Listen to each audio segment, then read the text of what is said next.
नमस्कार विद्यार्थी मित्रांनो, तुम्हा सर्वांचं परत एकदा स्वागत आहे आपल्या चॅनलवरती. आणि आपला लास्ट लेक्चर जो झाला होता त्याच्यामध्ये आपण बघत होतो की जे आपला हायपर कॉन्जुगेशन असतं त्याचे आपण ऍप्लिकेशन्स पाहत होतो. तर काही ऍप्लिकेशन्स आपण कंप्लीट केले होते. आता काही ऍप्लिकेशन्स आपल्याला कंप्लीट करायचे. आता राहिलेले कुठले आहेत बघा. आपण स्टॅबिलिटी ऑफ कार्बोकॅटन पाहिलंय, स्टॅबिलिटी ऑफ कार्बन रॅडिकल पण पाहिले, बरोबर. आणि त्याच्यानंतर आपल्याला पाहायचं आता की स्टॅबिलिटी ऑफ अल्किन आणि हीट ऑफ हायड्रोजनेशन काय असतं. ठीक आहे, तर मी सुरुवात करतो हीट ऑफ हायड्रोजनेशन पासून. ठीक आहे, कशापासून सुरुवात करतो? Heat of hydrogenation. Heat of हायड्रोजनेशन.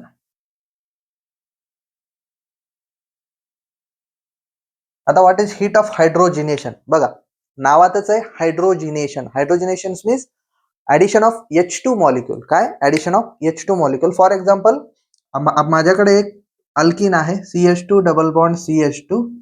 याच्यामध्ये मी हायड्रोजन ऍड करत आहे आणि इथं काहीतरी मी कॅटलिस्ट घेतो. ठीक आहे, आता आपण घेतो निकेल, पॅलाडियम, प्लॅटिनम घेत असतो. ठीक आहे, निकेल, पीडीपीटी घेत असतो. ठीक आहे, याच्यामुळे काय होतं की हा जो हायड्रोजन आहे याचं काय होतं, इथं हे जो अनसॅच्युरेटेड कंपाऊंड आहे तो बनतो सॅच्युरेटेड कंपाऊंड. म्हणजे इथं बनतो डबल बॉन्डचा सिंगल बॉन्ड. काय होतो? डबल बॉन्डचा सिंगल बॉन्ड बनतो आणि तिथं काहीतरी हीट रिलीज होते. काय होते? हीट रिलीज होते. तर त्याच हीट रिलीजला आपण म्हणतो हीट ऑफ हायड्रोजनेशन. जी हीट रिलीज झालेली आहे ती कशामुळे झालेली आहे? हायड्रोजनेशन मुळे झालेली आहे. त्याला आपण काय म्हणतो? Heat of hydrogenation. काय म्हणतो? Heat of hydrogenation. ठीक आहे, तर आपण डेफिनेशन काय होईल मग? The amount of heat energy release during the addition of hydrogen molecule to the unsaturated compound. ठीक आहे, तर त्याला आपण काय म्हणतो? Heat of hydrogen. The amount of heat energy released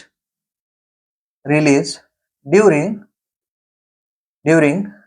the hydrogenation or during the addition of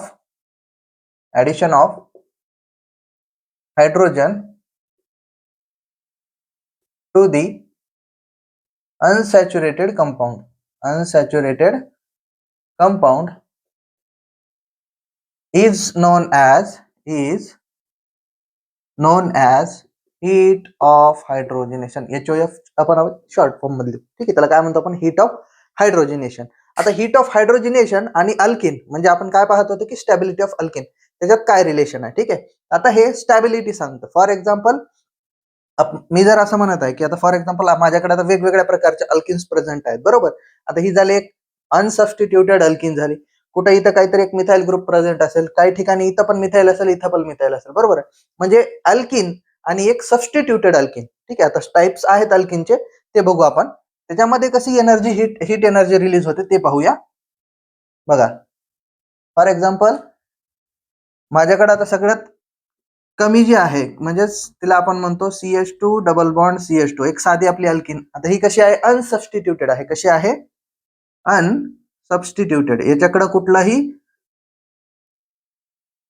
substituent नाहीये. दुसरी घेऊ आपण एक मोनो सबस्टिट्युटेड. म्हणजे आता एक सबस्टिट्युएंट प्रेझेंट आहे त्याच्या sp2 कार्बन वरती. म्हणजेच काय होईल?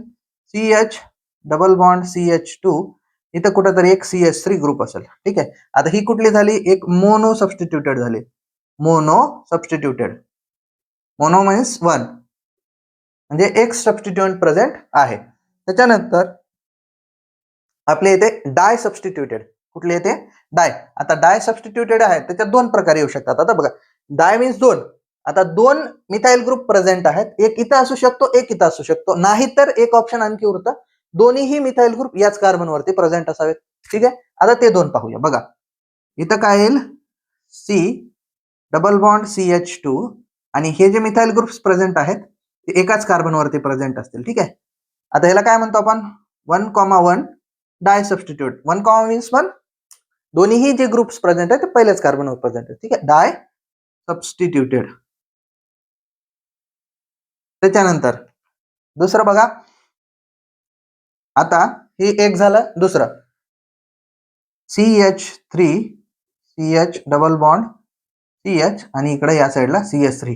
आता ही डाय सबस्टिट्युटेडच आहे, पण कशी आहे? 1,2 डाय सबस्टिट्युटेड आहे. आणि त्याच्यापेक्षाही महत्वाची गोष्ट, हे जे मिथाइल ग्रुप्स प्रेझेंट आहेत ते डबल बॉन्डच्या एक प्लेनच्या पलीकडे आहे आणि एक प्लेनच्या अलीकडे आहे. ठीक आहे, एक बिलो द आहे, एक बिलो, म्हणजे त्याला आपण काय म्हणतो, ट्रान्स अल्किन म्हणतो. काय म्हणतो, ट्रान्स. म्हणजेच काय, 1,2 डाय सबस्टिट्यूटेड, पण कसं आहेत ते, ट्रान्स. ट्रान्स मीन्स एकमेकांच्या अपोजिट असते. ठीक आहे, नेक्स्ट आहे, आता हे झालं डाय सबस्टिट्यूटेड, एक दोन प्रकारचं झालं. आता आणखी आता ह्याच्या व्यतिरिक्त काय होतं, आता हे कसे होते, 1-2 पोझिशनला होते. आता 1-2 पोझिशनला पण सेम साइडला, कुठल्या, सेम साइडला, जसं की बघा CH डबल बॉन्ड CH, आणि हे जे दोन्ही ग्रुप प्रेझेंट आहेत CH3 आणि हा एक CH3 कुठं आहेत, हे एकाच बाजूला प्रेझेंट आहेत. ठीक आहे, याला आपण म्हणतो 1-2 डाय सबस्टिट्यूटेड, पण कुठले, सिस. काय ते, 1-2 डाय सबस्टिट्यूटेड, पण कशा आहेत ते, सिस. ठीक आहे, आणि नेक्स्ट आहे बघा आपला आता ट्राय सबस्टिट्यूटेड. काय आहे, ट्राय सबस्टिट्यूटेड.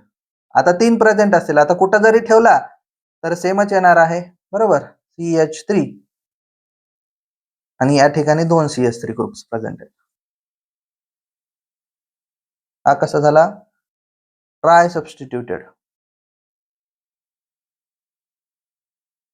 आणि आपला एक शेवटचा राहतो, त्याला आपण म्हणतो टेट्रा सबस्टिट्यूटेड. काय म्हणतो, टेट्रा सबस्टिट्यूटेड, म्हणजे ते चारीला चारी हायड्रोजन जे असतील ते रिप्लेस झालेले असतील आपल्या मिथाइल ग्रुप. ठीक आहे, आता एवढ्या साऱ्या टेट्रा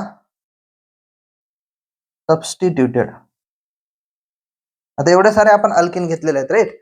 तर एवढ्या सारे अल्किन घेतलेले आहेत, तर ह्याच्यात हीट ऑफ हायड्रोजनेशन किती निघतं आणि कशा प्रकारे निघतं आपल्याला हे पाहायचं आहे. ठीक आहे, तर जे पहिलं आपलं निघत आहे, ती जी पहिली अल्किन आहे ते सगळ्यात जास्त हीट ऑफ हायड्रोजनेशन, जसं की 32.5 किलो कॅलरीज पर मोल एवढी काय होत आहे, हीट ऑफ हायड्रोजनेशन रिलीज होत आहे. काय होत आहे, हीट ऑफ हायड्रोजनेशन रिलीज होत आहे. आता जे मोनो सबस्टिट्यूटेड असतं त्याच्यामधून काय होत आहे, 30 किलो कॅलरीज पर मोल एवढी हीट एनर्जी रिलीज होत आहे. किती होत आहे, 30 किलो कॅलरीज पर मोल. ठीक आहे, आता नेक्स्ट आहे आणखी एक, जसं की हे दोन्ही एका साइडला प्रेझेंट आहेत, 1-1 डाय सबस्टिट्यूटेड, 27.7 किलो कॅलरीज पर मोल. ठीक आहे, 27.7, याचं पण काय येतं, सेम येतं, 27.7 किलो कॅलरीज पर मोल एवढंच येतं. आणि हा जो आहे आपला 1-2 डाय सबस्टिट्यूटेड बट सिस, याचं येतं आपलं 28 किलो कॅलरीज पर मोल. ठीक आहे, आणि जो आपला शेवटचा असणार आहे हा, याचं येतं बघा 26.6 किलो कॅलरीज पर मोलच्या आसपास येतं. आणि जो आपला लास्ट आहे टेट्रा सबस्टिट्यूटेड, तो असतो 26 किलो कॅलरीज पर मोल. ठीक आहे, तर हे झाले त्याच्या हीट ऑफ हायड्रोजनेशन. ठीक आहे, आता मला हे सांगायचं आहे की जो आपला हीट ऑफ हायड्रोजनेशन असतो तो कसं रिलेट करतो एखाद्या स्टॅबिलिटीला एखाद्या अल्किनच्या. ठीक आहे, बघा,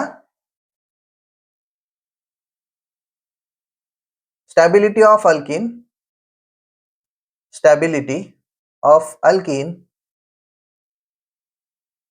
is inversely proportional to the heat of hydrogenation. म्हणजे ज्याचं हीट ऑफ हायड्रोजनेशन जास्त तो सगळ्यात कमी स्टेबल अल्किन असेल. ठीक आहे, आता हीच ऑर्डर आपल्याला इथे लावायची. ठीक आहे, आपण लावू. बघा, आता सगळ्यात जास्त स्टेबल कोण, ज्याचं हीट ऑफ हायड्रोजनेशन सगळ्यात कमी आहे, कुणाचं आहे, टेट्रा सबस्टिट्यूटेडचा आहे. मग आपण काय करू, टेट्रा सबस्टिट्यूटेडचा करून घेऊ इथं, आहे की नाही. आपण डायरेक्ट बॉन्ड लाईन काढू, सोपं होईल आपल्याला आणखी. ठीक आहे,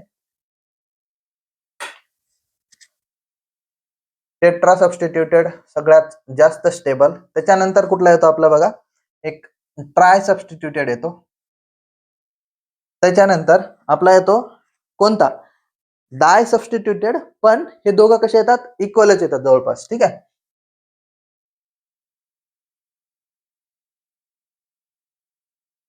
ट्रान्सवाला एक आणि आपला 1-1 डाय सबस्टिट्यूटेड. त्याच्यानंतर येतो आपला सिसवाला,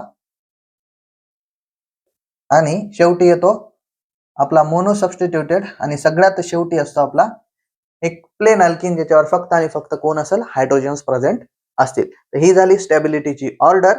याला काय म्हणतो आपण, हीट ऑफ हायड्रोजनेशन सोबत याचं कसं रिलेशन आपल्याला दाखवता येतं. तर कधी विचारलं which of the following alkene is more stable, तर या दोघांमध्ये कन्फ्युजन होतं बा, या 2-3 मध्ये.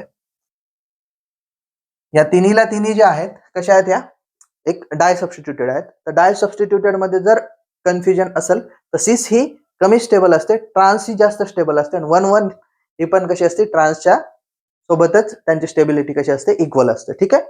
तर हे झालं stability of alkene, heat of hydrogenation. तर हायपर कॉन्ज्युगेशनचे ऍप्लिकेशन्स वगैरे इथंच संपतात. आता आपल्याला नेक्स्ट लेक्चरमध्ये बघायचं आहे की रेझोनन्स किंवा आपण त्याला मेझोमेरिक इफेक्ट म्हणतो ते कशा पद्धतीने आपल्याला पाहता येतो. ठीक आहे. आता ते पाहूया आपण नेक्स्ट लेक्चरमध्ये. ठीक, थँक्यू.